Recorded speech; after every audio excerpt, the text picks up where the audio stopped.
கர்த்தருடைய பரிசுத்தமுள்ள நாமத்திற்கு ஸ்தோத்திரம். இன்றைய நாளின் கர்த்தருடைய வார்த்தையாக எஸ்ராவின் புஸ்தகம் 4வது அதிகாரம் 4வது வசனம். அதனால் அந்த தேசத்து ஜனங்கள் யூதா ஜனத்தின் கைகளை தளர பண்ணி கட்டாதபடிக்கு அவர்களை சங்கடப்படுத்தினார்கள். என கருமையானவர்களே, யூத ஜனங்களின் கைகளை ஆலயம் கட்டப்பட முடியாதபடிக்கு அவர்களை அந்த ஜனங்கள் சங்கடப்படுத்தினார்கள்.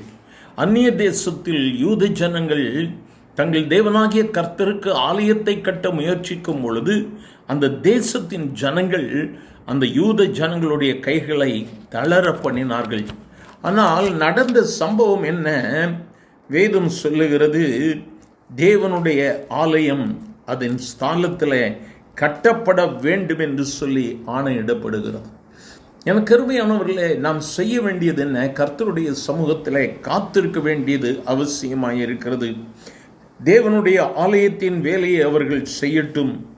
யூதருடைய அதிபதியும் யூதரின் மூப்பரும் தேவனுடைய ஆலயத்தை அதன் ஸ்தானத்தில் கட்ட கடவர்கள் என்று சொல்லி அன்றைய நாளில் அரசாணை பிறப்பிக்கப்படுகிறது.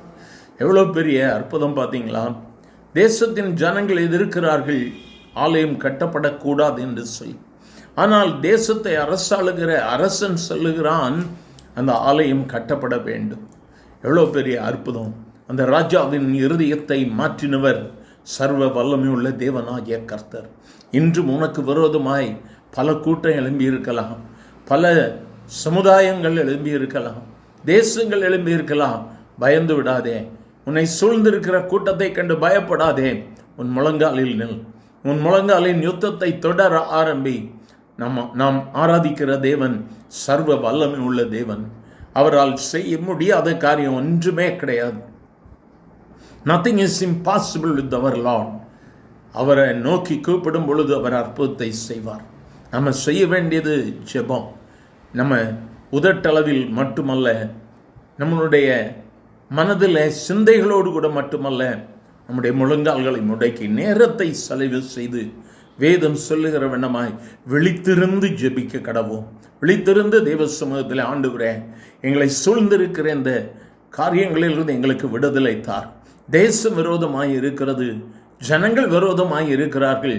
ஆனால் ஆலயம் கட்டப்படுவதற்கு அன்று யூத ஜனங்களுக்கு இவ்வளோ பெரிய ஒரு மேன்மை அந்த ராஜா கொடுத்தான்ல. இன்றும் சர்வ வல்லமையுள்ள தேவனிடத்தில் நம்ம கேட்போம்னு சொன்னால் அலங்கம் கட்டப்படும். அலங்கம் கட்டப்படும். உன் குடும்பம் கட்டப்படும். உன் வாழ்க்கை கட்டப்படும்.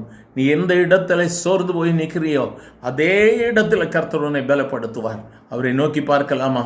எங்கள் அன்பின் ஆண்டவரை, ஆசீர்வதிக்கப்பட்ட இந்த காலை வேளைக்காக நன்றி. பல விதங்களில் நெருக்கப்பட்டு நொறுக்கப்பட்டிருக்கிற உம்முடைய பிள்ளைகள் உம்மை நோக்கி கூப்பிடுகிற பொழுது கர்த்தர் வானத்தின் பலகணிகளை திறக்கிற தயவிற்காய் ஸ்தோத்திரம். ஆண்டவரே, உம்முடைய மகிமை வெளிப்படுகிற தயவிற்காய் ஸ்தோத்திரம். ஒருவருக்கும் ஒரு நன்மையும் குறைவுபடாதபடி கேட்கிற எவனும் பெற்றுக்கொள்ளுகிறான்.